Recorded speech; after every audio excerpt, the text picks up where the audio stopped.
I know that it can be daunting talking to ATC, especially if you're embarrassed about something, but they are there to help, and reaching out to them can make your life a whole lot easier. I'm going to talk about one example from one of my flights today to demonstrate that point in the decision-making debrief.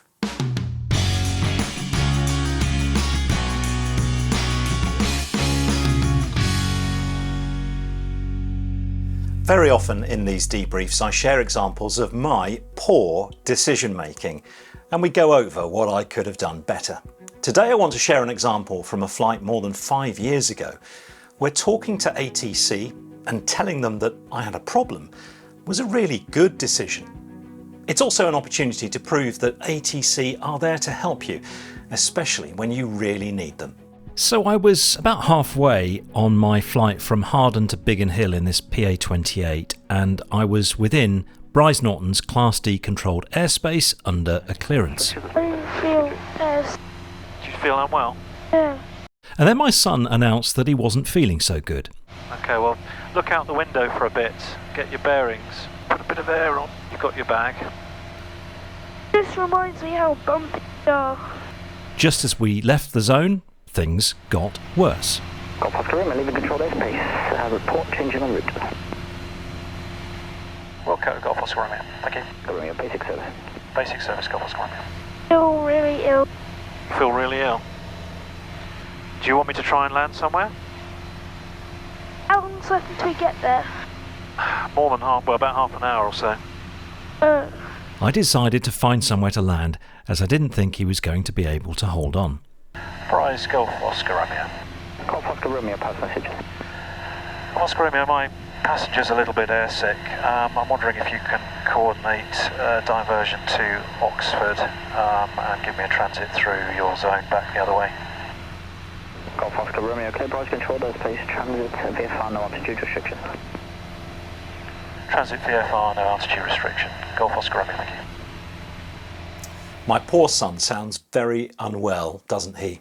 It isn't the first time he's got airsick and we've had to divert, bless him. Now my call to Bryce and their response sounded pretty routine, didn't it? But unbeknown to me, they're on the phone to Oxford letting them know what's going on. They've also given me a very unrestricted controlled airspace transit. This is Oxford information. Golf. Time 1021. Expect 10 ABD approach. Runway in U01. Transition level 70. Wind 070, 8 knots. Variable 50. 4502. Squawk 4502, Golf Oscar Romeo. Golf Oscar Romeo, continue with Oxford 125.090.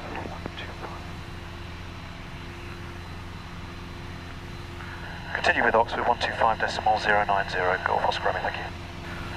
Oxford radar, Golf Bravo Hotel, Oscar Romeo, squawking 4502, altitude 2,800 feet, 1027 with Golf inbound with a diversion. Golf Oscar Romeo, Oxford radar, you are identified. It'll be a traffic service. Are you familiar with Farmore Reservoir, sir? AFAB, Golf Oscar Romeo. Golf Oscar Romeo, roger. Turn right towards Farmore Reservoir. You are clear to enter the Bryce control zone on this frequency. Turn towards Farmore, clearer to enter Bryce, Golf Oscar Romeo. And just confirm, is it just air sickness or anything else we need to be aware of? Just air sickness, Golf Oscar Romeo. Golf Oscar Romeo, roger. And do you require any services on the ground after landing? Negative, just parking and somewhere to rest up for a bit, Golf Oscar Romeo. Oscar Romeo, that's no problem. We can sort all that. Report at Farmore Reservoir. Okay, Golf Oscar Romeo.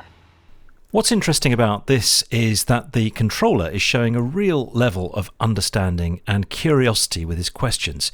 It's not your usual ATC cadence.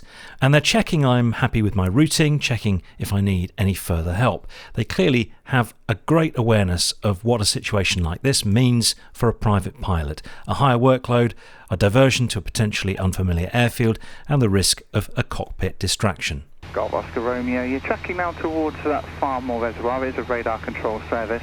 And report when you have Oxford Airfield in sight, and when you get it in sight, you can turn direct. Roger, and traffic service Wilco, Golf Oscar Romeo. As a radar control service, you're inside the Bryce control zone. Now, Bryce are aware you are number 1 into Oxford. Radar control service, field in sight, Golf Oscar Romeo. Golf Oscar Romeo, thank you. Continue visually for runway 01. Contact Oxford Tower, frequency 133.430. Bye-bye. Continue visually, runway 01, tower 133.430, Golf Oscar Romeo. Did you hear how slowly the controller read the tower frequency to me? A real awareness that I might not be as prepared as I would be if I was making a standard approach. They also gave me a cheerful goodbye and told me that I'm number 1 into Oxford, even though I'm 5 miles away. They haven't said that they're giving my flight a priority, but they clearly are. Oxford Tower, Golf Bravo Hotel Oscar Romeo, long final, runway 01. Golf Bravo Hotel Oscar Romeo, Oxford Tower, runway 01, clear to land, wind 070 degrees 6 knots. Please land runway 01, Golf Oscar Romeo. Aerodrome traffic zone 3 miles ahead. Cleared to land on long final at Oxford, a busy training airfield. In the few minutes they've had, they've established what's going on from the Brise controller and cleared a gap in traffic for me to come straight in. So brakes, undercarriage mixture, fuel, landing light, carb heat. My DI's not working either. As if the air sickness wasn't enough, I now have an instrumentation failure. This is not a good day, but I'm concentrating on flying the aeroplane, possibly to the detriment of checking on my son. Looking back now, I actually wish I'd given him some more reassurance here. 050 degrees 09 knots, out. Notice how quiet the frequency is. We landed, were given progressive taxi instructions, and I was able to care for my son. The ops team at the airfield looked after us as well. We were able to continue our journey after a short break and some fresh air. I want to thank all of the controllers there for their kindness, professionalism, and for stepping briefly outside of their usually fast, curt, procedural and somewhat faceless role and becoming a human again, helping someone in need. This wasn't an emergency and one wasn't declared, but they all handled it much like it was. They got me on the ground as quickly as they could, moved everyone aside and assisted where needed, even slowing down the speed of their ATC instructions. Now, I could have just asked for a divert and not said why. I could have underplayed the situation and not told them what was going on, but I probably wouldn't have had the same level of help and attention as I got that day. I've been in a few situations like that, alternator failures, bad weather, undercarriage issues, and so on. Each and every time when I've told controllers, FISOs or even air ground operators what's going on, the level of professionalism I've seen in response has been a real eye-opener to me. When they step up to help, it reduces your workload, which not only makes dealing with the situation easier, it reduces the risk of you forgetting something, making an error, or mishandling the aeroplane. And so if you have even the slightest issue, worry or concern, don't be afraid to let ATC know, and they will do all they can to assist you, I'm sure. The next free safety workshop from Astral Aviation Consulting is at 7:30 British Summer Time on Wednesday the 9th of October. These workshops happen over Zoom and they're a great way to brush up on the latest safety advice and good practice. To see what the workshop is covering and to register for free, visit astralaviationconsulting.com. Don't forget to subscribe to the channel and hit the bell notification icon, and I'll see you next month for the next decision-making debrief. Bye for now.